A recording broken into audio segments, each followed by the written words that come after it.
한낮에 태양이 내리쬐는 군부대 정문 앞. 하얀 블라우스 차림의 중년 여인이 낡은 차에서 내린다. 잠시 후 위병소에서 헌병들이 달려와 그녀를 둘러싼다. 신분증 제시하세요! 민간인 출입금지 구역입니다!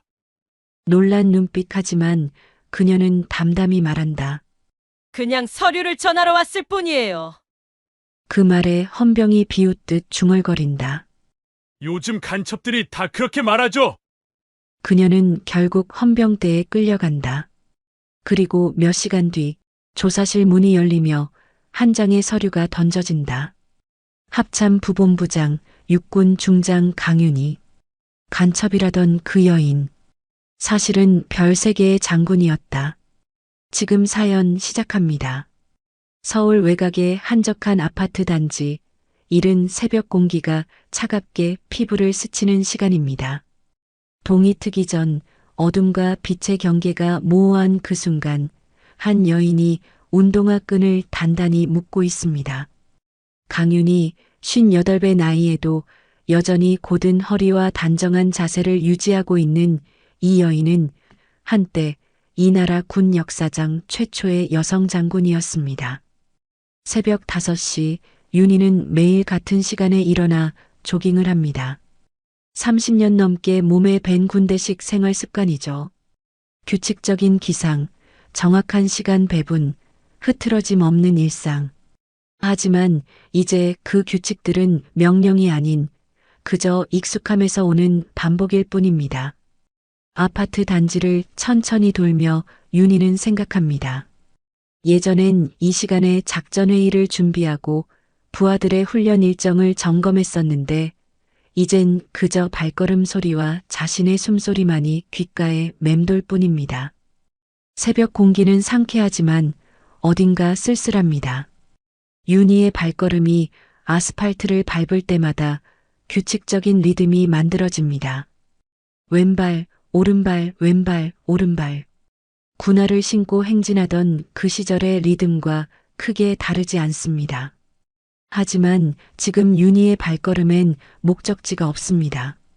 그저 습관처럼 몸이 기억하는 대로 움직일 뿐이죠. 아파트 단지 공원을 지나며 윤희는 벤치에 앉아 계시는 노인 한 분과 눈이 마주칩니다. 가볍게 고개를 숙여 인사를 하자 노인도 미소로 화답합니다.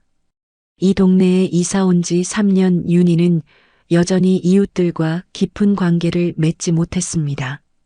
군인 시절엔 수많은 사람들과 소통했지만 그건 계급과 명령이라는 틀 안에서의 관계였습니다. 이제 그 틀이 사라지자 윤희는 사람들과 어떻게 자연스럽게 관계를 맺어야 할지 몰랐습니다. 조깅을 마치고 집으로 돌아온 윤희는 현관문을 열며 텅 빈 거실을 바라봅니다. 딸 수지는 이미 출근 준비로 분주하게 움직이고 있습니다. 27살 수지는 요즘 취업 준비로 마음이 무겁습니다. 몇 번의 면접 탈락이 그의 자존감을 깎아내렸고 친구들과의 관계에서도 상처를 받았죠. 엄마인 윤희와의 대화는 점점 줄어들고 둘 사이엔 어색한 침묵만이 쌓여갑니다. 수지는 화장을 하며 거울을 들여다봅니다. 엄마가 거실에 들어오는 기척을 느끼지만 고개를 돌리지 않습니다. 윤희는 부엌으로 가서 물을 한 잔 마십니다. 딸에게 말을 걸고 싶지만 무슨 말을 해야 할지 모르겠습니다. 오늘 면접 어땠니? 그 같은 뻔한 질문은 오히려 딸에게 상처가 될 것 같습니다. 윤희는 그저 물만 마시고 조용히 서 있을 뿐입니다. 엄마, 저 먼저 나갈게요. 수진의 목소리는 차갑습니다. 감정이 실리지 않은 기계적인 인사말입니다. 윤희는 대답하려 했지만 이미 현관문이 닫히는 소리만 들릴 뿐입니다. 쾅! 문이 닫히는 소리가 유난히 크게 들립니다. 윤희는 혼자 남은 거실에 서서 긴 한숨을 내쉽니다. 엄마로서 딸에게 다가가고 싶지만 어떻게 해야 할지 모르겠습니다. 군인으로서는 수많은 부하들을 이끌었지만 엄마로서는 단 한 명의 딸과도 제대로 소통하지 못하고 있으니까요. 윤희는 소파에 앉아 텔레비전 리모컨을 집어듭니다. 아침 뉴스가 흘러나옵니다. 정치 뉴스, 경제 뉴스, 사회 뉴스. 세상은 여전히 바쁘게 돌아가고 있습니다. 하지만 윤희에게 그 모든 것이 남의 일처럼 느껴집니다. 한때는 국가 안보와 관련된 중요한 결정에 참여했던 사람이 이제는 아침 뉴스를 보며 커피나 마시는 평범한 중년 여성이 되었습니다. 윤희는 욕실로 들어가 거울 앞에 섭니다. 거울 속 자신의 모습을 보며 어깨를 쓸어내립니다. 그곳엔 오랜 세월 제복이 닿았던 자국이 희미하게 남아 있습니다. 계급장의 무게, 별의 무게를 견뎌낸 어깨. 하지만 이제 그 무게는 사라지고 그저 평범한 중년 여성의 어깨만이 남았습니다. 윤희는 거울 속 자신을 오래 바라봅니다. 주름이 깊어진 눈가, 희끗희끗해진 머리카락, 피곤한 표정. 이 사람이 정말 한때 군 최초의 여성 장군이었던 강윤희가 맞는지 의심스러울 정도입니다. 이젠 명패보다 커피 한 잔이 더 소중하지. 윤희는 혼잣말처럼 중얼거립니다. 스스로를 위로하는 말인지 아니면 자조 섞인 탄식인지 알 수 없습니다. 제복을 벗은 지 3년 여전히 윤희는 자신의 정체성을 찾지 못하고 있습니다. 장군이었던 강윤희는 이제 어디에도 없습니다. 그저 평범한 시민으로 돌아온 58살 여성만이 있을 뿐이죠. 윤희는 옷장을 열어 오래된 군복 한 벌을 꺼내봅니다. 깨끗이 세탁되어 비닐에 쌓인 채로 보관되어 있던 제복입니다. 윤희는 그 제복을 쓰다듬으며 긴 시간 동안 바라봅니다. 이 옷을 입고 얼마나 많은 일들을 겪었던가. 영광도 있었고 좌절도 있었습니다. 하지만 가장 큰 상처는 마지막 순간이었습니다. 군 내부의 부패를 고발했다가 오히려 좌천당하고 결국 스스로 제복을 벗어야 했던 그 순간, 윤희는 제복을 다시 옷장에 넣고 문을 닫습니다. 이제 그 시절로 돌아갈 수는 없습니다. 커피를 내리며 윤희는 창밖을 바라봅니다. 아파트 단지 사이로 사람들이 분주히 움직입니다. 출근하는 직장인들, 학교 가는 아이들, 장을 보러 가는 주부들. 모두가 각자의 삶을 살아가고 있습니다. 윤희도 이제 그들 중 한 명입니다. 특별할 것도 눈에 띌 것도 없는 평범한 사람. 하지만 가끔은 그 평범함이 오히려 더 낯설게 느껴집니다. 커피 향이 집안 가득 퍼집니다. 윤희는 커피를 한 모금 마시며 눈을 감습니다. 쓴맛과 단맛이 적절히 섞인 커피의 맛. 이것이 이제 윤희의 삶입니다. 쓴맛도 있고 가끔은 단맛도 있지만 대부분은 그저 평범한 일상의 연속일 뿐입니다. 오전 10시 윤희의 휴대전화가 울립니다. 수진입니다. 목소리가 급합니다. 엄마, 부탁 하나만 들어줄 수 있어요? 회사 서류를 부대에 전달해야 하는데 제가 도저히 시간이 안 돼요. 엄마가 대신 좀 다녀와 주실 수 있어요? 윤희는 잠시 망설입니다. 부대. 그곳은 자신에게 영광이자 상처였던 곳입니다. 하지만 딸의 부탁을 거절할 수는 없습니다. 더구나 수진이 먼저 전화를 걸어온 것만으로도 반갑습니다. 알았어. 어디로 가면 되니? 수진은 주소와 담당자 이름을 알려줍니다. 윤희는 메모를 하며 고개를 끄덕입니다. 딸을 위해 할 수 있는 일이라면 이 정도는 아무것도 아니죠. 윤희는 평상복 차림으로 낡은 승용차 키를 집어듭니다. 거울을 한 번 더 보며 머리를 정돈하고 현관문을 나섭니다. 차를 몰고 부대로 향하는 길, 하늘엔 먹구름이 가득합니다. 곧 비가 올 것 같은 날씨입니다. 윤희는 창밖을 보며 생각합니다. 부대에 가는 것이 이렇게 떨리는 이유가 무엇일까? 그곳에서 보낸 세월이 그리운 걸까? 아니면 두려운 걸까? 윤희는 스스로에게 묻지만 답을 찾을 수 없습니다. 길가의 나무들이 바람에 흔들리고 하늘은 점점 어두워집니다. 부대 인근에 도착하자 빗방울이 떨어지기 시작합니다. 윤희는 와이퍼를 작동시키며 천천히 위병소 앞에 차를 세웁니다. 평상복 차림의 중년 여성이 낡은 승용차에서 내리는 모습. 아무도 윤희가 한때 이 나라군 최초의 여성 장군이었다는 사실을 알지 못합니다. 윤희는 서류 봉투를 들고 위병소로 다가갑니다. 빗줄기가 점점 거세지고 윤희의 옷이 젖어들기 시작합니다. 빗줄기가 거세지는 가운데 윤희는 위병소 앞에 섭니다.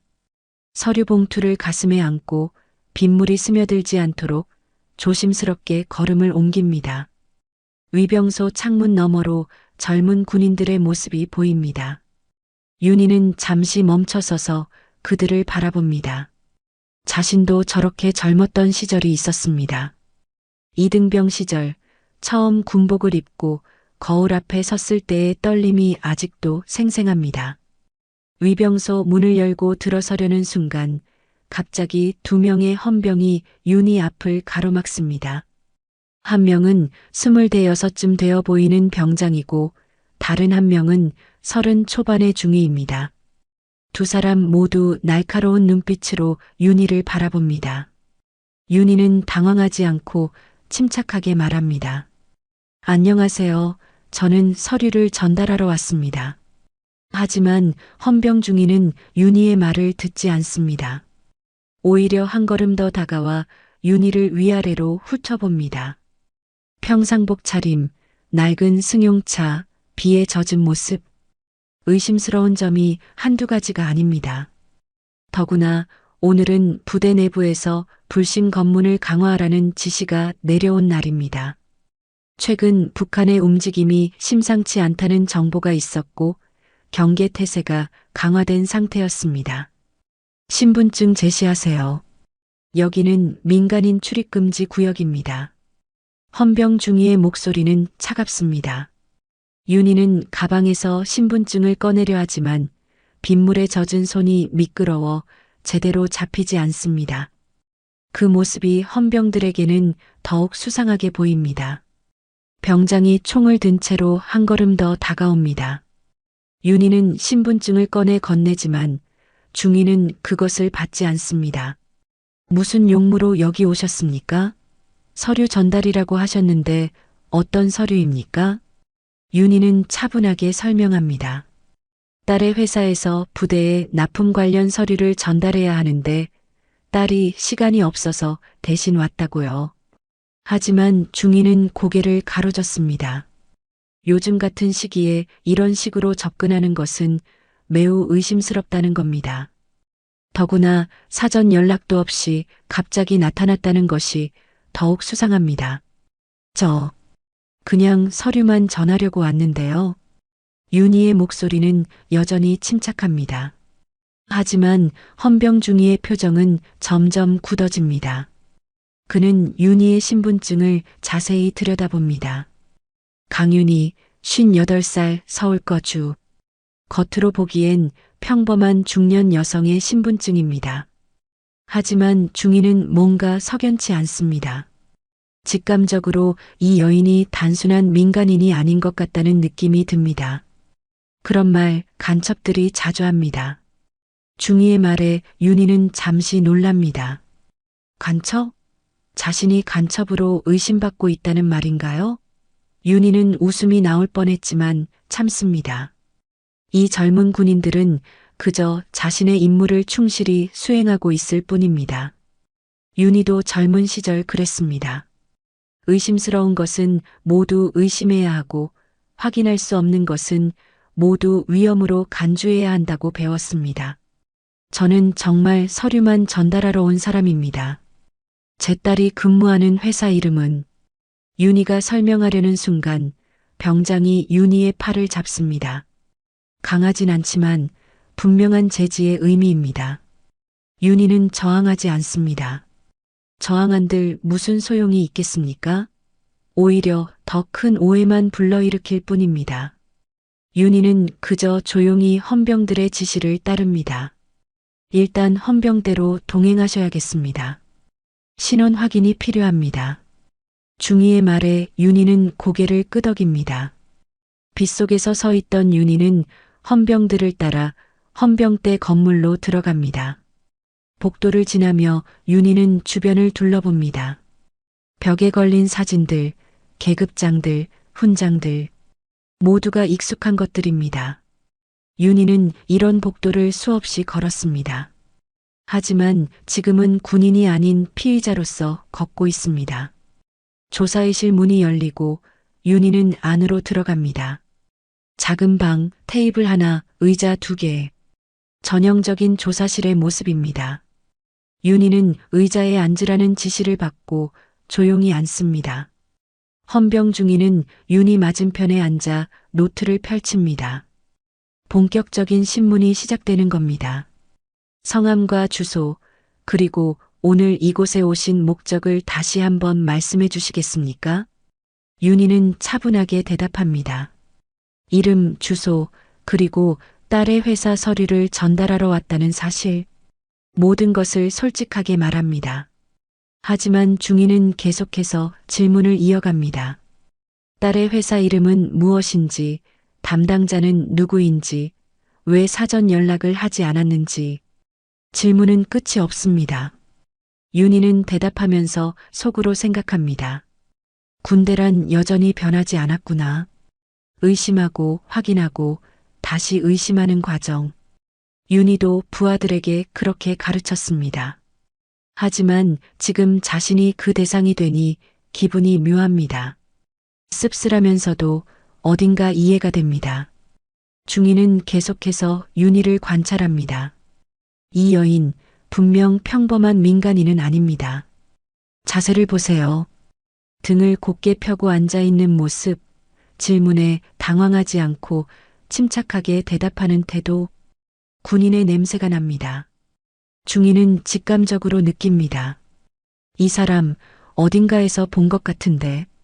하지만 어디서 봤는지 기억이 나지 않습니다. 혹시 군 관련 일을 하신 적이 있으십니까? 중위의 질문에 윤희는 잠시 망설입니다. 사실을 말해야 할까요? 하지만 지금 자신의 신분을 밝히면 오히려 이 젊은 군인들이 당황할 겁니다. 윤희는 조용히 대답합니다. 아니요, 저는 그냥 평범한 사람입니다. 중위는 윤희의 눈을 바라봅니다. 거짓말을 하는 것 같지는 않습니다. 하지만 뭔가 숨기고 있는 것도 분명합니다. 중위는 노트에 메모를 하며 다음 질문을 준비합니다. 그때 조사실 문이 열리고 한 명의 대위가 들어옵니다. 중위는 자리에서 일어나 경례를 합니다. 보고드립니다. 현재 불신 검문 중 발견한 민간인을 조사 중입니다. 대위는 윤희를 힐끗 바라보고는 중위에게 다가갑니다. 두 사람은 잠시 작은 목소리로 대화를 나눕니다. 윤희는 그 모습을 조용히 바라봅니다. 창밖으로 빗소리가 들립니다. 윤희는 눈을 감고 생각합니다. 이 상황이 얼마나 아이러니한지. 한때 이 나라 군을 이끌었던 사람이 지금은 간첩 취급을 받고 있다니요. 대위가 나가고 중위는 다시 윤희 앞에 앉습니다. 표정이 조금 누그러진 것 같습니다. 하지만 여전히 경계심은 풀리지 않았습니다. 조금만 더 기다려 주시겠습니까? 상부에 보고하고 확인하는 절차가 필요합니다. 윤희는 고개를 끄덕입니다. 할 수 있는 것은 기다리는 것뿐입니다. 중위는 자리에서 일어나 방을 나갑니다. 윤희는 혼자 조사실에 남겨집니다. 빗소리만이 정적을 채웁니다. 윤희는 테이블 위에 놓인 자신의 신분증을 바라봅니다. 강윤희. 그저 평범한 이름입니다. 하지만 이 이름에 담긴 삶의 무게는 결코 가볍지 않습니다. 시간이 흐릅니다. 조사실의 시계는 오후 2시를 가리키고 있습니다. 윤희가 헌병대에 들어온 지 벌써 2시간이 넘었습니다. 윤희는 여전히 의자에 앉아 조용히 기다립니다. 배가 고프지만 내색하지 않습니다. 군인 시절 훈련받은 인내심이 이럴 때 도움이 됩니다. 윤희는 창밖을 바라봅니다. 빗줄기는 여전히 거세고 하늘은 어둡습니다. 복도에서 발소리가 들립니다. 급한 발걸음, 여러 사람의 목소리. 무언가 심상치 않은 분위기입니다. 윤희는 귀를 기울이지만 정확히 무슨 대화인지는 들리지 않습니다. 다만 분위기가 긴박해진 것만은 분명합니다. 조사실 문이 열리고 아까 그 헌병 중위가 들어옵니다. 박도연 중위. 이제야 윤희는 그의 명찰을 제대로 읽습니다. 박도연 중위의 얼굴엔 당혹감이 가득합니다. 손에는 서류 한 묶음을 들고 있는데 그 서류를 보는 표정이 심상치 않습니다. 실례지만 혹시 군 경력이 정말 없으십니까? 박도연 중위의 목소리가 떨립니다. 윤희는 그를 바라보며 조용히 미소 짓습니다. 이제 시간이 된 것 같습니다. 더 이상 숨길 필요가 없습니다. 있습니다. 30년 정도요. 박도연 중위의 눈이 커집니다. 30년? 그렇다면 이 여인은 고참 부사관이었을까요? 아니면 장교? 박도연은 손에 든 서류를 다시 봅니다. 딸 수진의 회사에서 보낸 서류였는데 그 서류의 첫 페이지에 담당자 연락처와 함께 참고 사항이 적혀 있었습니다. 서류 전달자 강윤희 전 합참작전본부 부본부장, 육군 중장. 박도연의 손이 떨립니다. 중장? 이 여인이 중장이었다고요? 더구나 합참작전본부 부본부장? 그것도 여성으로서? 박도연은 갑자기 입이 바짝 마릅니다. 자신이 지금까지 무슨 짓을 한 겁니까? 전직 중장을 간첩으로 몰아 조사실에 가둔 겁니까? 죄송합니다. 정말 몰랐습니다. 박도연이 급하게 경례를 올립니다. 하지만 윤희는 손을 저으며 말합니다. 이제 저는 군인이 아닙니다. 경례는 필요 없어요. 박도연은 어찌할 바를 모릅니다. 상부에 보고해야 합니다. 아니, 이미 상부는 알고 있을 겁니다. 박도연은 급히 방을 나가 복도에서 상관에게 보고합니다. 잠시 후 헌병대장인 대령이 직접 조사실로 들어옵니다. 50대 중반의 대령은 윤희를 보자마자 깊이 고개를 숙입니다. 장군님, 정말 죄송합니다. 부하들의 실수입니다. 윤희는 자리에서 일어나 대령을 마주봅니다. 대령의 얼굴엔 식은땀이 맺혀 있습니다. 전직 중장을 이렇게 대한 것이 얼마나 큰 문제인지 잘 알고 있습니다. 하지만 윤희는 여전히 침착합니다. 괜찮습니다. 다 절차대로 한 거니까요. 오히려 이렇게 철저하게 경계를 서는 모습이 보기 좋습니다. 대령은 윤희의 말에 안도하는 동시에 더욱 당혹스러워합니다. 이렇게 관대할 수가 있을까요? 대령은 급히 부하들에게 지시를 내립니다.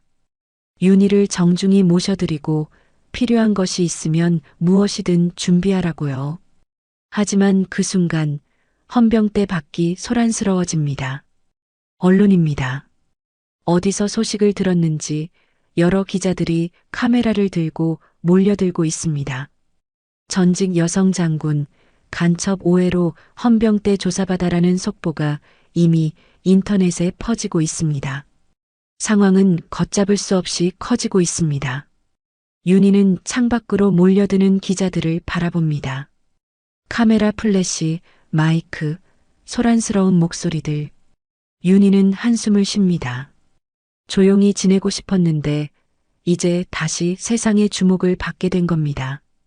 대령은 윤희에게 뒷문으로 나가시라고 권유하지만 윤희는 고개를 가로젓습니다. 정문으로 나가겠습니다. 숨을 이유가 없으니까요. 윤희는 조사실을 나와 복도를 걷습니다. 지나가는 군인들이 모두 윤희를 바라보며 경례를 올립니다. 윤희는 그들에게 가볍게 고개를 숙이며 답례합니다. 헌병대 정문에 도착하자 기자들이 일제히 카메라를 들이댑니다. 장군님, 한 말씀 해주시겠습니까? 오해로 조사를 받으셨다는데 기분이 어떠십니까? 군에 대해 실망하셨습니까? 질문들이 쏟아집니다. 윤희는 잠시 멈춰서서 기자들을 바라봅니다. 그리고 차분하게 말합니다. 헌병들은 자신의 임무를 충실히 수행했을 뿐입니다. 이런 일로 그들을 비난해서는 안 됩니다. 오히려 철저한 경계 태세를 칭찬하고 싶습니다. 기자들은 윤희의 대답에 놀랍니다. 보통 사람이라면 분노하고 항의했을 텐데 윤희는 오히려 헌병들을 옹호하고 있습니다. 하지만 기자들은 계속해서 질문을 이어갑니다. 그렇다면 장군님께서는 이번 일에 대해 아무런 불만이 없으신 겁니까? 윤희는 잠시 침묵합니다. 그리고 조용히 대답합니다. 군이란 곳은 원래 그런 곳입니다. 의심하고 확인하고 다시 의심하는 곳이죠. 저도 그렇게 배웠고 그렇게 가르쳤습니다. 윤희는 더 이상 질문에 답하지 않고 차로 향합니다. 기자들이 따라오지만 헌병들이 막아섭니다. 윤희는 차에 올라타 시동을 겁니다. 백미러로 헌병대 건물을 바라봅니다. 박도현 중위가 정문에 서서 윤희를 바라보고 있습니다. 윤희는 그에게 가볍게 손을 흔들어 줍니다. 차를 몰고 집으로 돌아가는 길, 윤희의 휴대전화가 계속 울립니다. 수진입니다. 뉴스를 봤나 봅니다. 윤희는 전화를 받지 않습니다. 지금은 혼자 있고 싶습니다. 빗속을 뚫고 차를 몰며 윤희는 과거를 떠올립니다. 2010년 윤희가 대령이었을 때입니다. 군 내부에서 비자금 조성 의혹이 불거졌습니다. 윤희는 그 사실을 알게 되었고 고민 끝에 내부 고발을 결심했습니다. 하지만 그 순간부터 윤희의 악몽이 시작되었습니다. 고발자가 아니라 오히려 윤희가 문제인물로 몰렸습니다. 동료들은 하나둘 등을 돌렸고 상관들은 윤희를 멀리했습니다. 결국 윤희는 좌천되었습니다.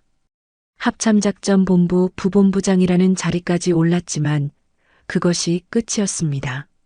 더 이상 승진할 수 없었고 주변의 시선은 차가웠습니다. 윤희는 견뎠습니다. 언젠가는 진실이 밝혀질 거라 믿었으니까요. 하지만 진실은 밝혀지지 않았고 윤희는 결국 제복을 벗었습니다. 그 기억이 지금도 생생합니다. 마지막 날 사무실을 정리하며 동료들에게 작별 인사를 할 때 아무도 눈을 마주치지 않았습니다. 윤희는 혼자 사무실을 나왔고 복도를 걸으며 눈물을 참았습니다. 군인은 울지 않는다고 배웠으니까요. 집에 도착한 윤희는 차에서 내려 아파트로 들어갑니다. 현관문을 열자 수진이 거실에서 기다리고 있습니다. 수진의 얼굴엔 눈물 자국이 있습니다. 뉴스를 본 모양입니다. 엄마, 괜찮으세요? 수진이 다가와 윤희를 안습니다. 오랜만에 느끼는 딸의 온기입니다. 윤희는 수진을 안으며 조용히 말합니다. 괜찮아. 엄마는 괜찮아. 하지만 윤희의 목소리는 떨립니다. 수진은 엄마를 꼭 안고 눈물을 흘립니다. 윤희도 더 이상 참지 못하고 눈물을 흘립니다. 그동안 쌓였던 모든 감정이 터져나옵니다. 군인으로서의 자존심, 엄마로서의 미안함, 한 인간으로서의 외로움. 모든 것이 눈물과 함께 쏟아집니다. 그날 밤 텔레비전 뉴스는 윤희의 이야기로 가득합니다. 하지만 윤희는 텔레비전을 보지 않습니다. 대신 오래된 일기장을 꺼내듭니다. 군인 시절 썼던 일기장입니다. 페이지를 넘기며 윤희는 과거의 자신을 만납니다. 2008년 4월 15일. 오늘 대령 진급 발표가 있었다. 나는 진급했다. 하지만 기쁘지 않다. 동료들의 축하는 진심이 아니었다. 여자라서 승진했다는 뒷말이 들린다. 하지만 나는 알고 있다. 내가 얼마나 노력했는지, 얼마나 많은 밤을 새웠는지, 언젠가는 인정받을 날이 올 것이다. 윤희는 일기를 읽으며 씁쓸하게 웃습니다. 인정받을 날이 올 거라 믿었던 젊은 날의 자신. 하지만 그날은 오지 않았습니다. 윤희는 일기장을 덮고 창밖을 바라봅니다. 비는 그쳤지만 하늘은 여전히 어둡습니다. 며칠이 지났습니다. 윤희의 이야기는 여전히 언론의 주목을 받고 있습니다. 하지만 윤희가 예상했던 것과는 다른 방향으로 흘러가고 있습니다. 처음에는 동정 여론이 많았습니다. 전직 여성 장군이 간첩으로 오해받았다는 사실에 많은 사람들이 분노했고 헌병들의 과잉 대응을 비난했습니다.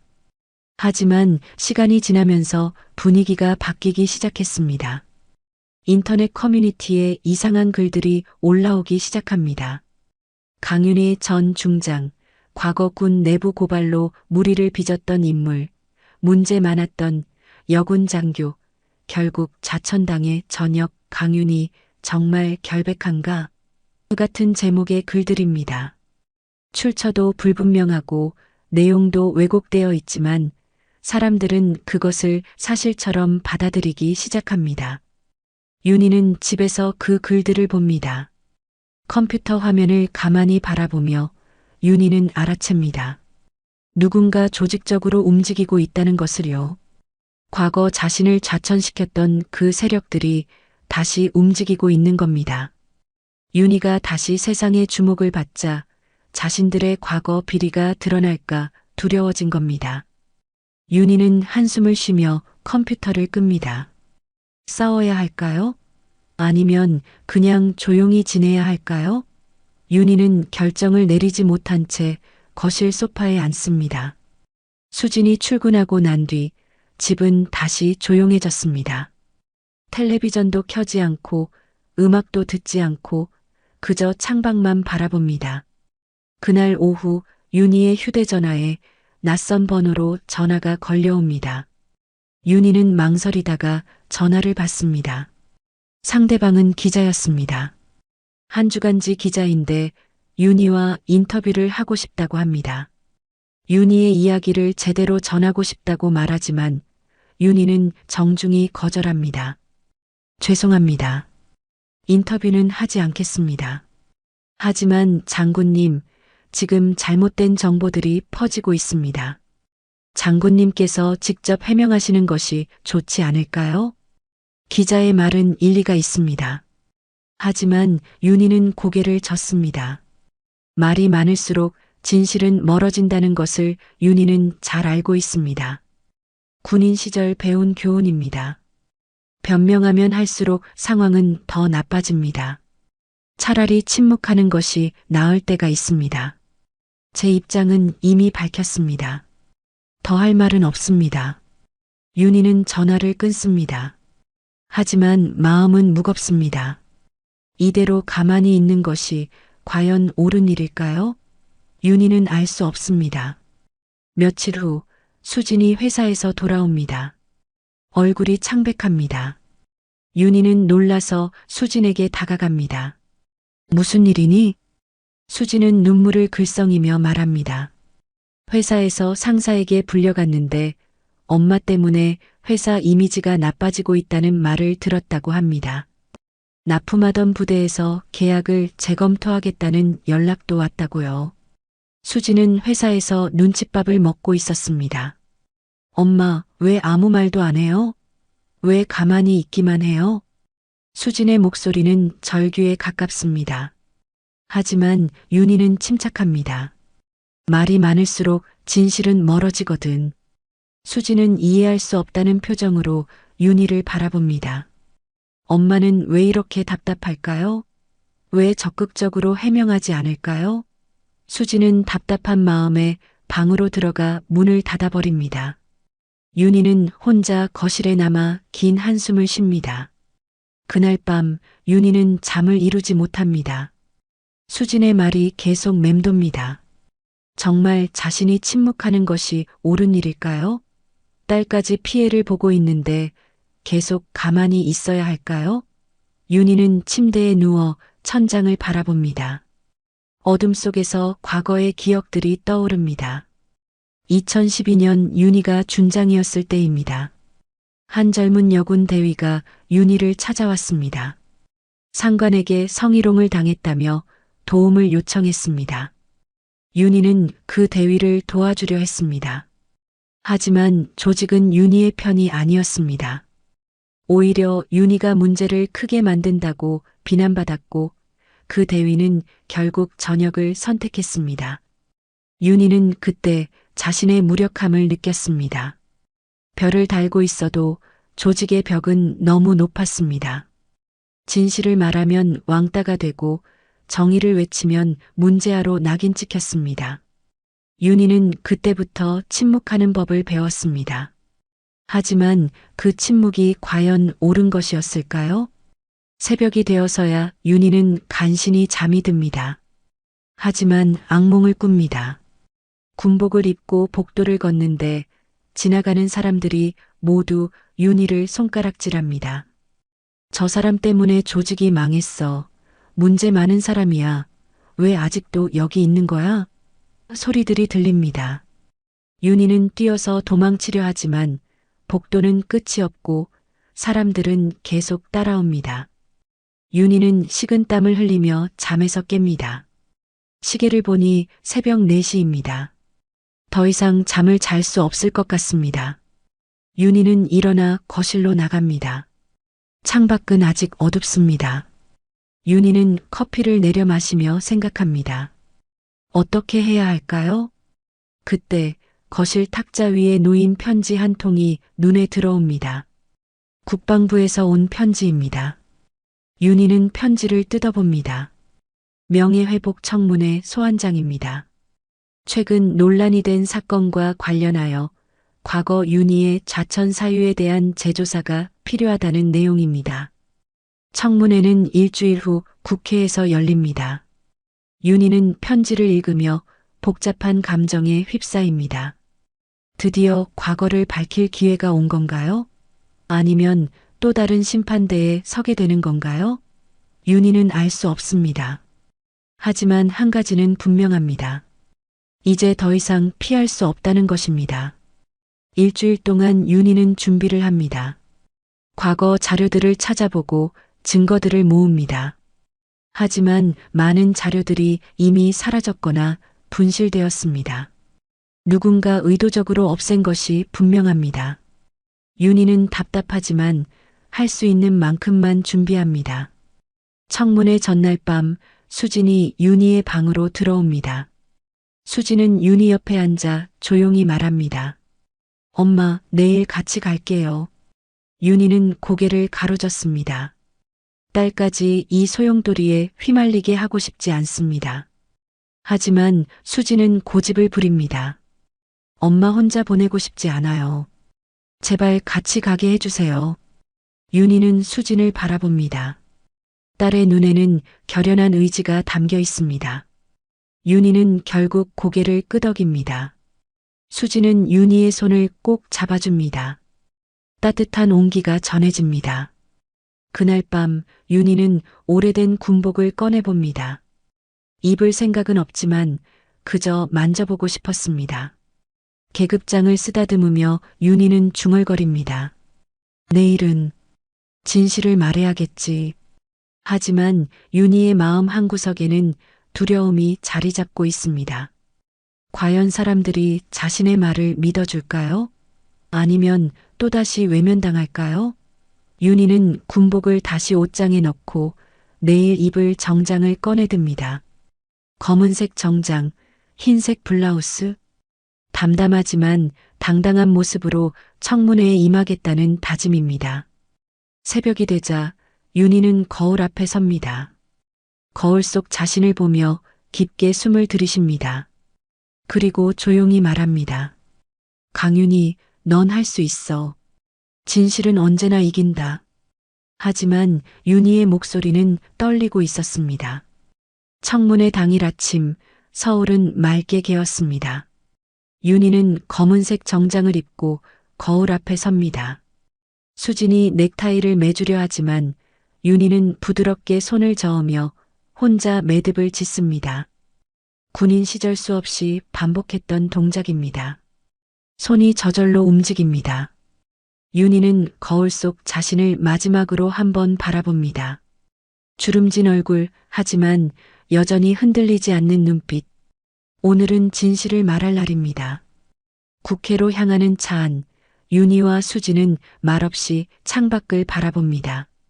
서울거리는 평소와 다름없이 분주합니다.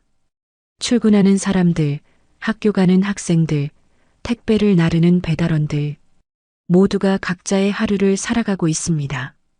하지만 윤희에게 오늘은 특별한 날입니다. 자신의 명예를, 아니 진실을 되찾을 수 있는 마지막 기회일지도 모릅니다. 국회 앞에 도착하자 이미 수많은 기자들이 몰려 있습니다. 카메라 플래시가 터지고 마이크가 윤희를 향해 뻗어나옵니다. 윤희는 침착하게 차에서 내립니다. 수진이 윤희의 팔을 붙잡습니다. 걱정스러운 눈빛이지만 엄마를 응원하는 마음도 담겨 있습니다. 장군님, 오늘 청문회에서 무엇을 밝히실 건가요? 과거 좌천 사유가 부당했다고 생각하십니까? 군 내부 비리에 대해 증언하실 건가요? 질문들이 쏟아지지만 윤희는 대답하지 않습니다. 그저 고개를 숙여 인사만 하고 국회 건물 안으로 들어갑니다. 복도를 걷는 윤희의 발걸음은 무겁지만 흔들리지 않습니다. 수진이 옆에서 엄마의 손을 꼭 잡아줍니다. 청문회장에 들어서자 이미 많은 사람들이 자리를 차지하고 있습니다. 국회의원들, 군 관계자들, 언론인들, 그리고 방청객들 모두가 윤희를 바라봅니다. 어떤 이들의 눈에는 호기심이, 어떤 이들의 눈에는 적대감이 담겨 있습니다. 윤희는 증언대 앞에 앉습니다. 수진은 방청석에 앉아 엄마를 지켜봅니다. 청문회가 시작됩니다. 의장이 개회를 선언하고 윤희에게 선서를 요구합니다. 윤희는 일어서서 오른손을 들고 선서문을 읽습니다. 저는 양심에 따라 숨김없이 사실 그대로 말할 것을 엄숙히 선서합니다. 윤희의 목소리는 떨리지 않습니다. 선서를 마치고 자리에 앉자 질문이 시작됩니다. 첫 번째 질문은 야당 의원에게서 나옵니다. 강윤희 전 중장님, 먼저 최근 간첩 오해 사건에 대해 여쭙겠습니다. 당시 상황을 설명해 주시겠습니까? 윤희는 차분하게 대답합니다. 딸의 회사 서류를 전달하러 갔다가 헌병들에게 오해를 받았던 경위를 설명합니다. 헌병들의 대응은 정당했고 자신은 그들을 비난하지 않는다고 덧붙입니다. 하지만 여당 의원이 끼어듭니다. 중년의 남성 의원인데 눈빛이 날카롭습니다. 그렇다면 왜 사전에 신분을 밝히지 않으셨습니까? 전직 중장이라면 당연히 자신의 신분을 밝혔어야 하는 것 아닙니까? 윤희는 그를 바라봅니다. 이 질문 뒤에는 다른 의도가 숨어 있습니다. 윤희가 고의로 신분을 숨겼다는 암시입니다. 윤희는 침착하게 대답합니다. 저는 이미 제복을 벗은 사람입니다. 평범한 시민으로서 서류를 전달하러 갔을 뿐입니다. 하지만 장군님의 과거 경력을 고려하면 신분을 밝히는 것이 상식 아니겠습니까? 의원의 질문은 계속됩니다. 윤희는 이 흐름이 어디로 가는지 알고 있습니다. 자신을 궁지에 몰아넣으려는 시도입니다. 방청석에서 수진이 불안한 눈빛으로 엄마를 바라봅니다. 또 다른 의원이 질문합니다. 이번에는 과거 좌천 사유에 대한 질문입니다. 강윤희 전 중장님은 2010년 군 내부 비자금 의혹을 제기하셨다가 좌천되셨습니다. 당시 상황을 설명해 주시겠습니까? 윤희는 깊게 숨을 들이쉽니다. 드디어 핵심 질문이 나왔습니다. 윤희는 천천히 하지만 분명하게 말합니다. 2010년 저는 대령 계급으로 군수지원사령부에 근무하고 있었습니다. 그때 우연히 비자금 조성 정황을 발견했습니다. 일부 고위 장교들이 납품업체로부터 리베이트를 받고 있었고 그 돈이 비자금으로 조성되고 있었습니다. 청문회장이 술렁입니다. 윤희는 계속해서 말합니다. 저는 감사실에 보고했습니다. 하지만 조사는 제대로 이루어지지 않았습니다. 오히려 저에게 입단속 압력이 들어왔습니다. 조용히 넘어가라는 것이었죠. 그래서 어떻게 하셨습니까? 저는 거부했습니다. 군인으로서 부정을 묵인할 수 없었습니다. 윤희의 목소리는 떨리지 않습니다. 하지만 마음속에서는 폭풍이 몰아치고 있습니다. 그때의 기억들이 생생하게 되살아납니다. 상관들의 압력, 동료들의 외면, 그리고 결국 내려진 좌천 명령. 그 결과는 어떠했습니까? 의원의 질문에 윤희는 쓴웃음을 짓습니다. 좌천되었습니다. 합참작전본부 부본부장이라는 자리를 받았지만 그것이 사실상 마지막이었습니다. 더 이상 승진할 수 없었고 결국 3년 전 전역했습니다. 청문회장이 다시 술렁입니다. 하지만 여당 의원들의 표정은 차갑습니다. 한 의원이 비웃듯 말합니다. 증거가 있습니까? 장군님의 주장을 뒷받침할 증거 말입니다. 윤희는 잠시 침묵합니다. 증거, 그것이 문제입니다. 당시 수집했던 자료들은 대부분 사라졌습니다. 컴퓨터 파일은 삭제되었고 문서들은 분실되었습니다. 윤희에게 남은 것은 기억과 몇 장의 메모뿐입니다. 많은 증거들이 사라졌습니다. 하지만 윤희가 말을 잇지 못하는 순간 청문회장 뒤편 문이 열립니다. 한 명의 중위가 들어옵니다. 박도연 중위입니다. 그는 손에 서류 봉투를 들고 있습니다. 윤희는 놀란 눈으로 박도연을 바라봅니다. 박도연은 의장에게 다가가 무언가를 속삭입니다. 의장은 고개를 끄덕이고 박도연에게 발언 기회를 줍니다. 박도연은 증언대 옆으로 다가와 말합니다. 저는 헌병대 소속 박도연 중위입니다. 최근 강윤희 전 중장님을 조사하는 과정에서 과거 기록을 조사하게 되었습니다. 박도연은 서류 봉투를 엽니다. 그 과정에서 2010년 군 내부 비자금 조성 관련 문건을 발견했습니다. 이 문건은 당시 감사실에 제출되었으나 조사가 중단된 것으로 보입니다. 청문회장이 다시 한번 크게 술렁입니다. 여당 의원들의 얼굴이 굳어집니다. 박도연은 계속해서 말합니다. 문건을 검토한 결과 강윤희 전 중장님의 주장이 사실인 것으로 확인됩니다. 당시 일부 고위 장교들이 실제로 비자금을 조성했으며 이를 은폐하기 위해 강윤희 전 중장님을 좌천시킨 정황이 있습니다.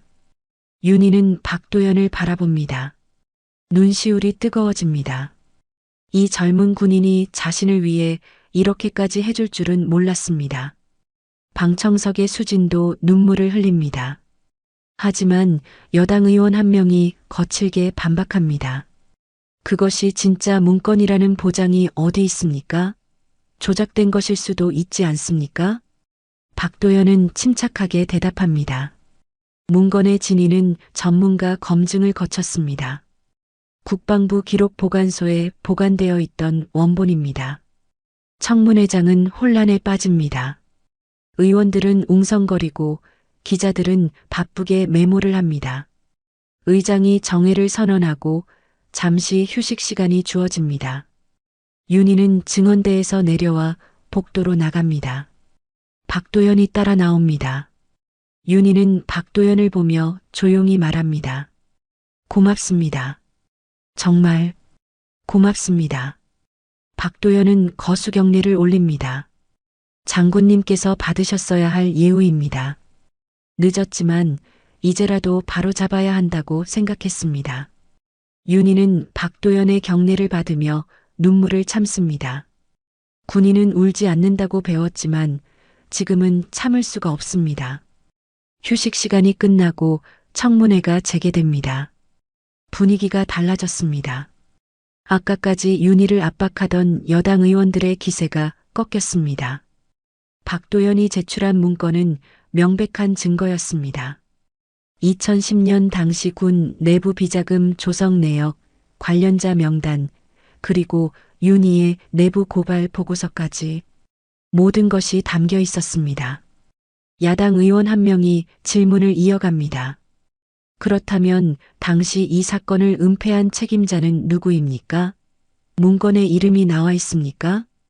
박도연은 고개를 끄덕이며 문건의 한 페이지를 넘깁니다.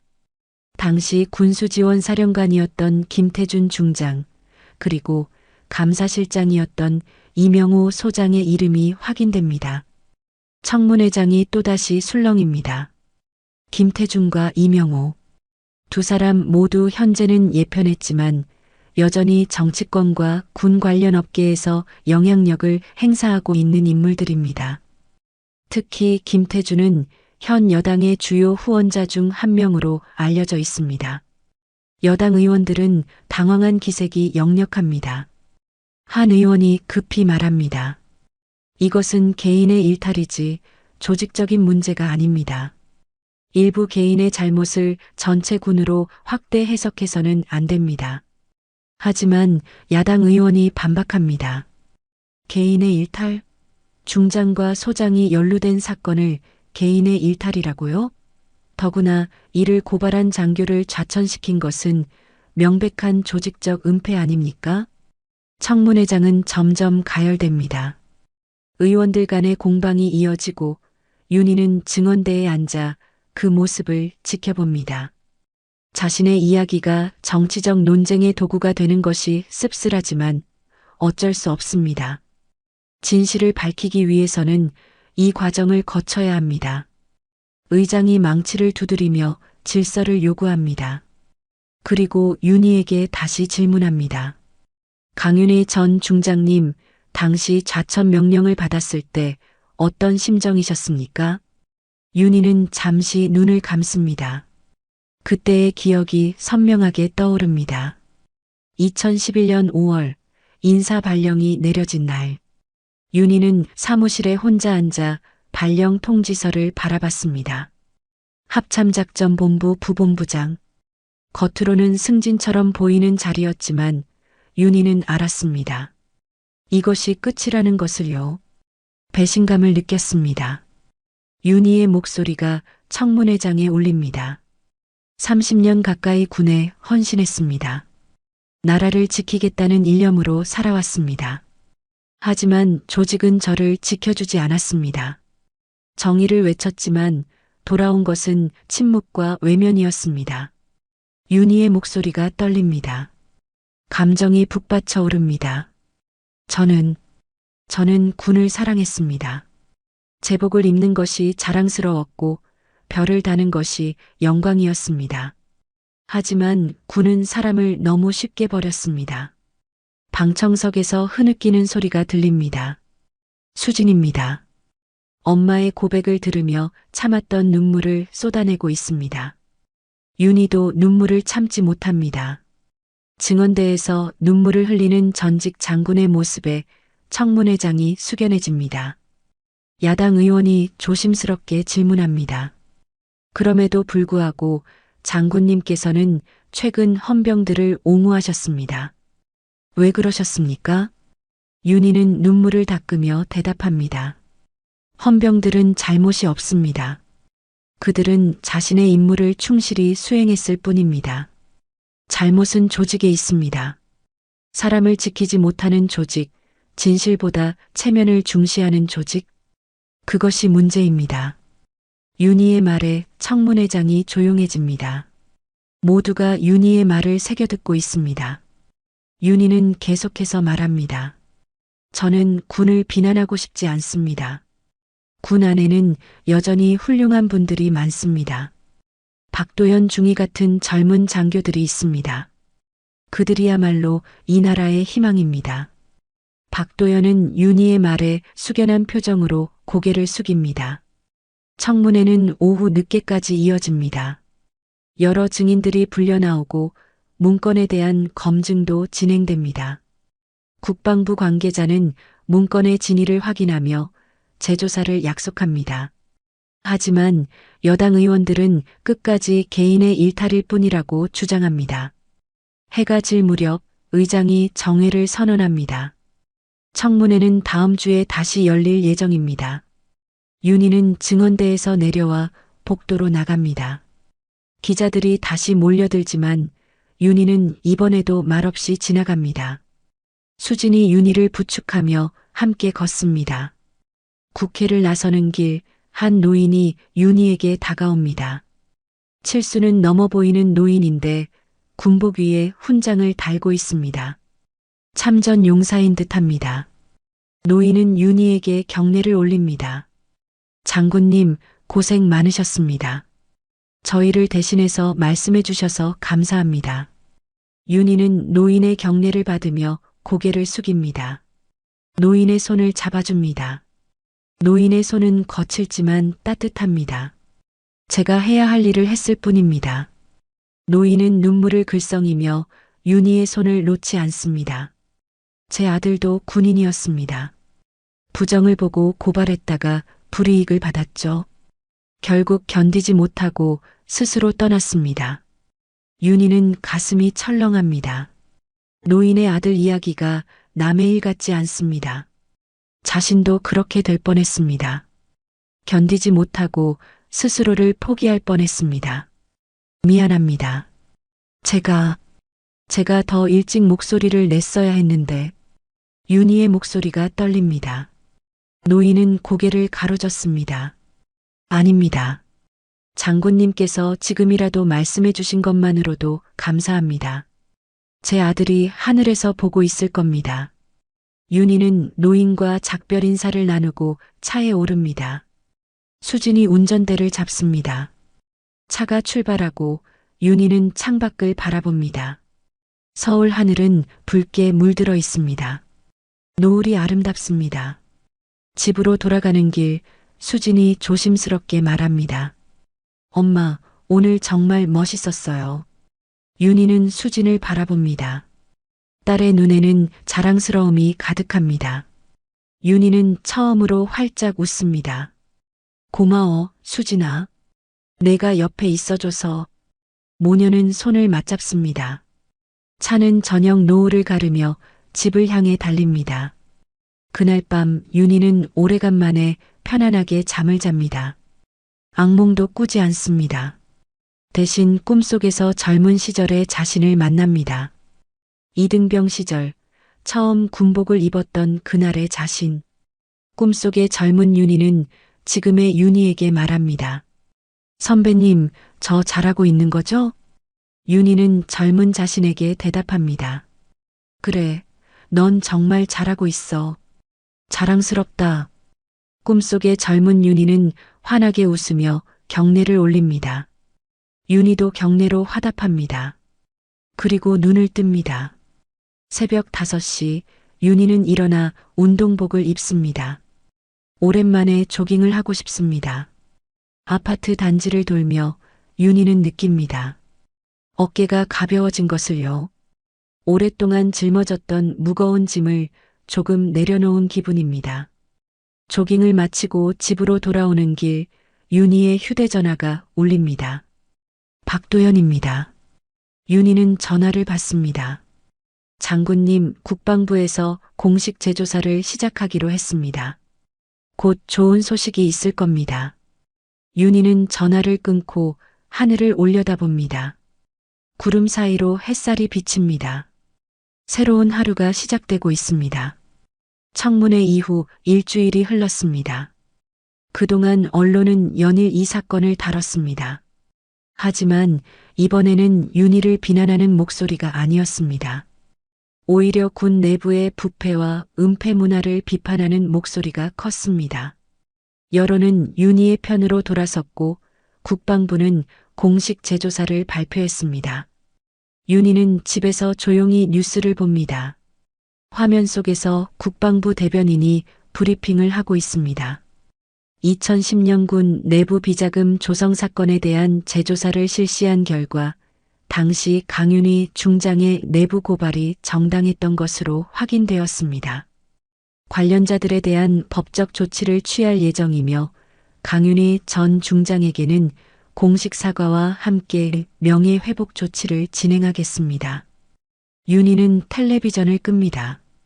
명예회복. 오랫동안 기다렸던 말입니다. 하지만 윤희의 마음은 복잡합니다. 기쁘기도 하지만 동시에 허무하기도 합니다. 이미 잃어버린 시간은 돌아오지 않으니까요. 30년의 군 생활, 마지막 3년의 좌절과 고독.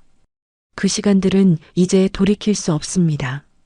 현관문이 열리고 수진이 들어옵니다. 손에는 꽃다발을 들고 있습니다. 수진의 얼굴에는 환한 미소가 가득합니다. 엄마, 축하해요. 회사에서 다들 축하한다고 하더라고요. 이제 다시 부대랑 계약도 진행할 수 있대요. 윤희는 수진을 보며 미소 짓습니다. 딸이 행복해하는 모습이 가장 큰 위안입니다. 수진은 꽃다발을 거실 테이블에 놓고 윤희 옆에 앉습니다. 엄마, 이제 마음 편해지셨어요? 윤희는 창밖을 바라보며 천천히 대답합니다. 편해졌다기보다는 조금 가벼워진 것 같아. 오랫동안 짊어지고 있던 짐을 내려놓은 기분이랄까. 수진은 엄마의 손을 잡아줍니다. 따뜻한 온기가 전해집니다. 모녀는 말없이 그렇게 앉아 있습니다. 창밖으로 오후의 햇살이 부드럽게 비칩니다. 며칠 후 윤희에게 국방부로부터 공식 초청장이 도착합니다. 명예회복 행사에 참석해달라는 내용입니다. 윤희는 초청장을 읽으며 고민합니다. 가야 할까요? 아니면 조용히 지내야 할까요? 윤희는 결국 참석하기로 결심합니다. 마지막으로 제복을 입었던 그곳을 다시 찾아가고 싶습니다. 행사 당일 윤희는 정장을 입고 국방부 청사로 향합니다. 이번에는 수진뿐만 아니라 박도현 중위도 함께합니다. 박도현은 윤희를 안내하기 위해 일부러 시간을 냈습니다. 세 사람은 함께 국방부 청사에 들어섭니다.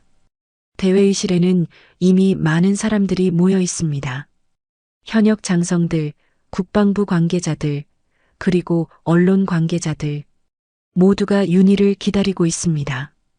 윤희가 입장하자 사람들이 일제히 일어나 박수를 보냅니다. 윤희는 당황스럽지만 침착하게 단상으로 걸어갑니다. 국방부 장관이 직접 나와 윤희에게 사과문을 낭독합니다. 강윤희 전 중장님, 과거 귀하께서 정의로운 고발을 하셨음에도 불구하고 조직이 이를 외면하고 오히려 불이익을 준 것에 대해 깊이 사과드립니다. 대한민국 국군을 대표하여 진심으로 용서를 구합니다. 장관이 깊이 고개를 숙입니다. 윤희는 장관을 바라보며 고개를 끄덕입니다. 용서. 쉬운 일은 아니지만 윤희는 이미 마음의 결정을 내렸습니다.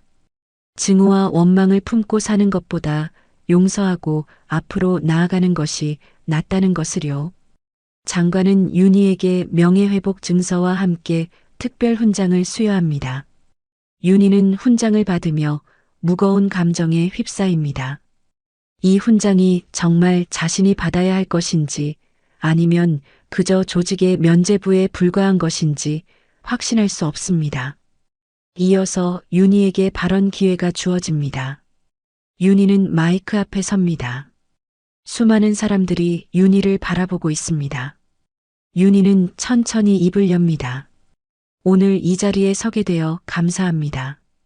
하지만 저는 이 명예회복이 저 개인만을 위한 것이 아니길 바랍니다. 윤희의 목소리가 회의실에 울립니다. 군 안에는 아직도 많은 분들이 부당한 대우를 받고 있습니다. 정의를 외쳤다가 외면당한 분들, 진실을 말했다가 불이익을 받은 분들, 오늘의 명예회복이 그분들에게도 희망이 되길 바랍니다.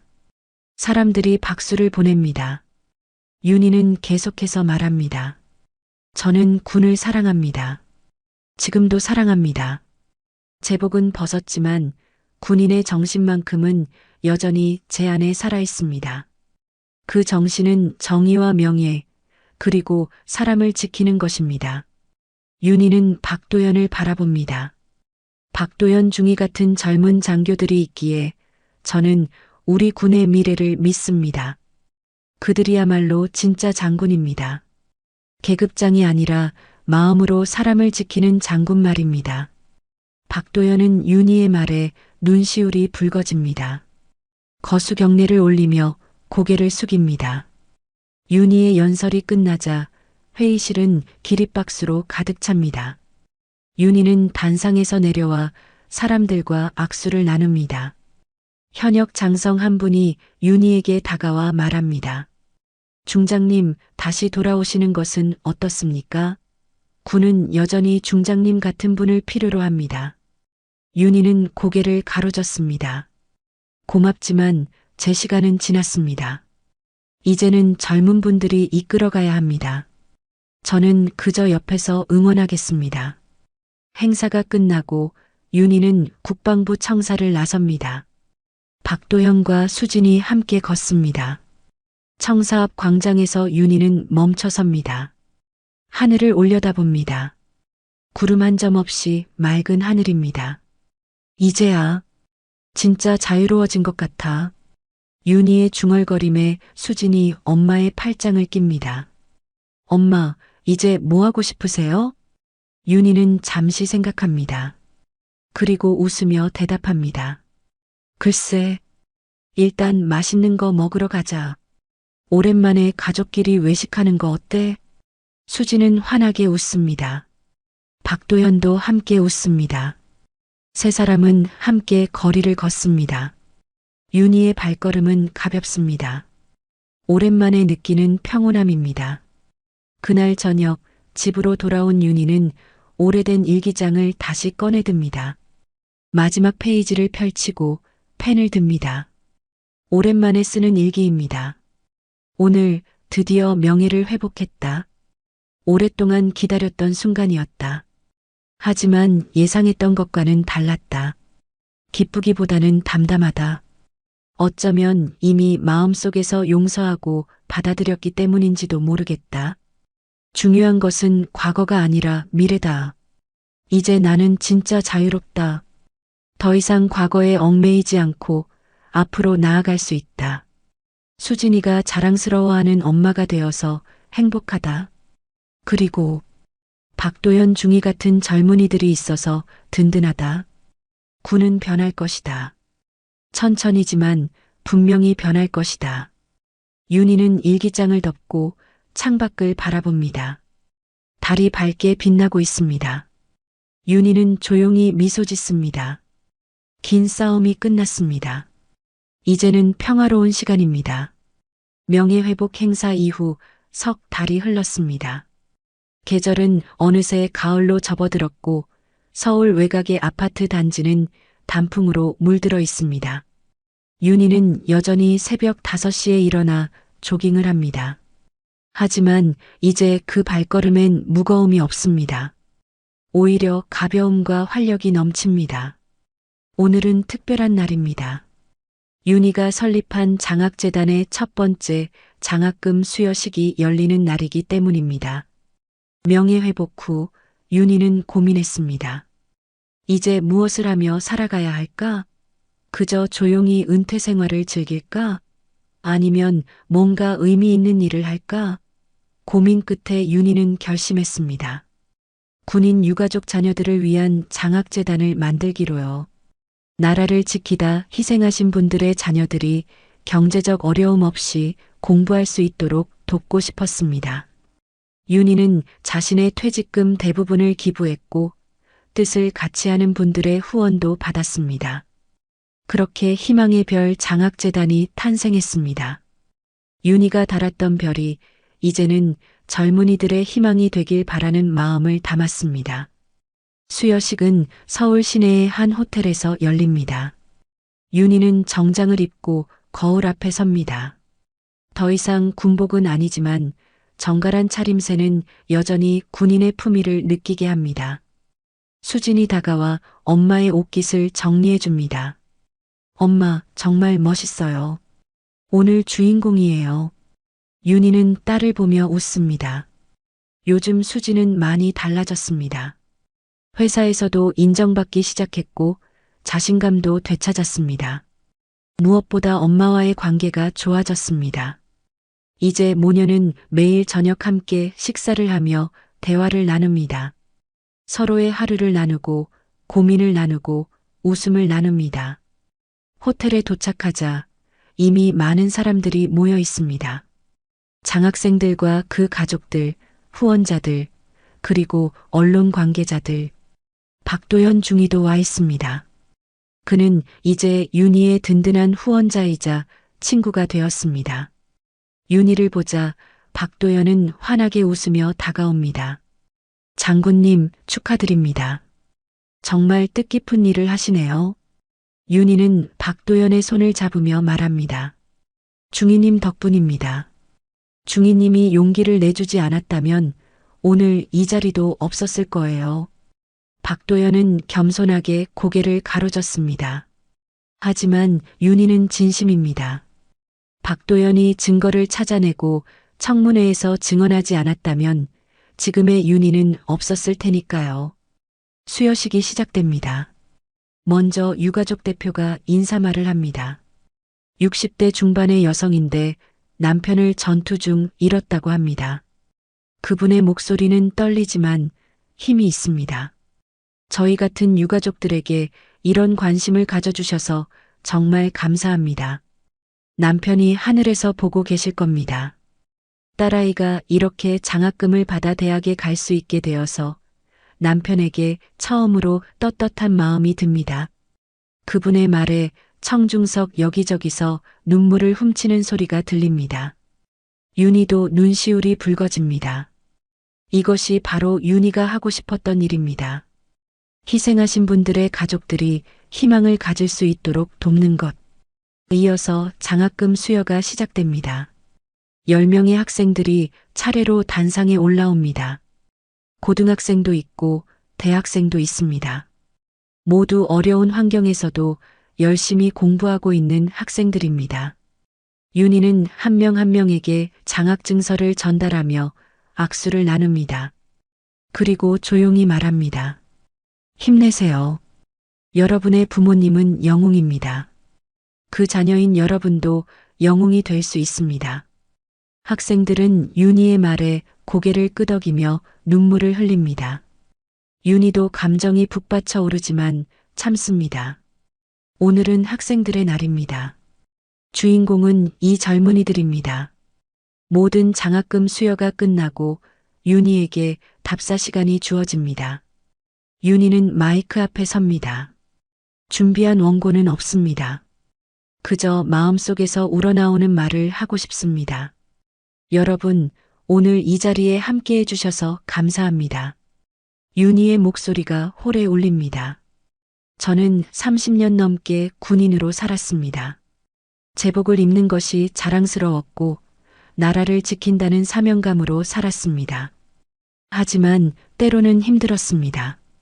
조직의 벽에 부딪히고 정의가 외면당하는 것을 보며 좌절했습니다. 윤희는 잠시 말을 멈추고 청중을 둘러봅니다. 모두가 윤희를 주목하고 있습니다. 하지만 저는 배웠습니다. 진짜 군인은 제복을 입은 사람이 아니라 사람을 지키는 사람이라는 것을요. 계급장이 중요한 것이 아니라 마음이 중요하다는 것을요. 박도현이 고개를 끄덕이며 윤희를 바라봅니다. 군복은 벗어도 책임은 남습니다. 진짜 장군은 전쟁터에서만 만들어지는 것이 아닙니다. 일상에서 평범한 순간에 누군가를 지키고 돕는 것. 그것이 진짜 장군의 모습입니다. 윤희는 장학생들을 바라봅니다. 여러분의 부모님은 나라를 지키다 희생하셨습니다. 그분들의 희생이 헛되지 않도록 여러분이 훌륭하게 자라주길 바랍니다. 그것이 부모님께 드릴 수 있는 가장 큰 선물입니다. 장학생 중 한 명이 손을 들고 질문합니다. 장군님, 저희 같은 사람들에게 해주고 싶은 말씀이 있으신가요? 윤희는 잠시 생각합니다. 그리고 천천히 대답합니다. 포기하지 마세요. 힘들고 어려워도 절대 포기하지 마세요. 저도 수없이 포기하고 싶었습니다. 하지만 견뎠습니다. 그리고 지금 여기 서 있습니다. 여러분도 할 수 있습니다. 청중석에서 박수가 터져 나옵니다. 윤희는 박수를 받으며 단상에서 내려옵니다. 수진이 달려와 엄마를 안습니다. 엄마, 정말 감동적이었어요. 저도 엄마처럼 살고 싶어요. 윤희는 딸을 꼭 안으며 눈물을 흘립니다. 행복한 눈물입니다. 수여식이 끝나고 리셉션이 이어집니다. 사람들이 윤희에게 다가와 축하 인사를 건넵니다. 후원을 약속하는 분들도 있고 자원봉사를 하겠다는 분들도 있습니다. 윤희는 한 분 한 분께 감사 인사를 전합니다. 리셉션이 끝나갈 무렵 한 젊은 여성이 윤희에게 다가옵니다. 30대 초반으로 보이는데 군복을 입고 있습니다. 대위 계급장을 달고 있습니다. 여성은 윤희에게 경례를 올립니다. 장군님, 저는 육군 대위 김민지입니다. 장군님을 롤모델로 삼아 군인이 되었습니다. 윤희는 김민지를 보며 반갑게 웃습니다. 고맙습니다. 잘 지내고 계신가요? 김민지는 고개를 끄덕이며 말합니다. 네, 장군님 덕분에 용기를 얻었습니다. 군 안에서 부당한 일을 보면 목소리를 내야 한다는 것을 배웠습니다. 앞으로도 장군님처럼 정의로운 군인이 되겠습니다. 윤희는 김민지의 손을 잡아줍니다. 당신 같은 분들이 있어서 우리 군의 미래가 밝습니다. 힘내세요. 김민지는 눈물을 글썽이며 다시 경례를 올립니다. 윤희는 경례로 화답합니다. 비록 제복은 입지 않았지만 윤희의 마음속에는 여전히 군인의 정신이 살아있습니다. 저녁이 되어 집으로 돌아오는 길, 윤희는 차창 밖을 바라봅니다. 서울의 야경이 아름답습니다. 불빛들이 반짝이고 사람들이 분주히 움직입니다. 평화로운 풍경입니다. 이 평화를 지키기 위해 누군가는 희생했고 누군가는 싸웠습니다. 윤희도 그중 한 명이었습니다. 집에 도착해서 윤희는 발코니로 나갑니다. 밤하늘에는 별들이 반짝이고 있습니다. 윤희는 별을 올려다보며 조용히 중얼거립니다. 이제야 진짜 자유로워졌구나. 수진이 뒤에서 윤희를 안습니다. 엄마, 행복하세요? 윤희는 딸의 손을 잡으며 대답합니다. 그래, 정말 행복해. 너와 함께 있고 의미 있는 일을 하고 평화로운 일상을 살 수 있어서 이것이 진짜 행복이구나. 모녀는 그렇게 밤하늘을 바라보며 서 있습니다. 바람이 부드럽게 불고 별들은 계속 반짝입니다. 윤희의 긴 여정이 끝났습니다. 아니, 어쩌면 새로운 여정이 시작된 것인지도 모릅니다. 멀리서 위병소의 경례 소리가 들리는 듯합니다. 윤희는 그 소리를 들으며 미소 짓습니다. 제복은 벗었지만 윤희는 여전히 군인입니다. 마음속에서, 정신 속에서, 그리고 그것으로 충분합니다. 다음 날 아침 윤희는 여느 때처럼 새벽 5시에 일어납니다. 조깅복을 입고 밖으로 나갑니다. 아파트 단지를 돌며 윤희는 생각합니다. 오늘 하루도 감사하게 살아가겠다고, 누군가에게 도움이 되는 사람이 되겠다고, 그리고 딸과 함께 행복하게 살아가겠다고. 조깅을 마치고 집으로 돌아오는 길, 윤희는 하늘을 올려다봅니다. 해가 떠오르고 있습니다. 새로운 하루가 시작됩니다. 윤희는 깊게 숨을 들이쉬고 활짝 웃습니다. 이제 모든 것이 괜찮습니다. 과거의 상처는 치유되었고, 현재는 평화롭고, 미래는 희망적입니다. 강윤희는 더 이상 잊힌 영웅이 아닙니다. 기억되는 영웅이고, 존경받는 영웅이고, 무엇보다 자신의 삶을 당당하게 살아가는 한 명의 인간입니다. 그것으로 충분합니다.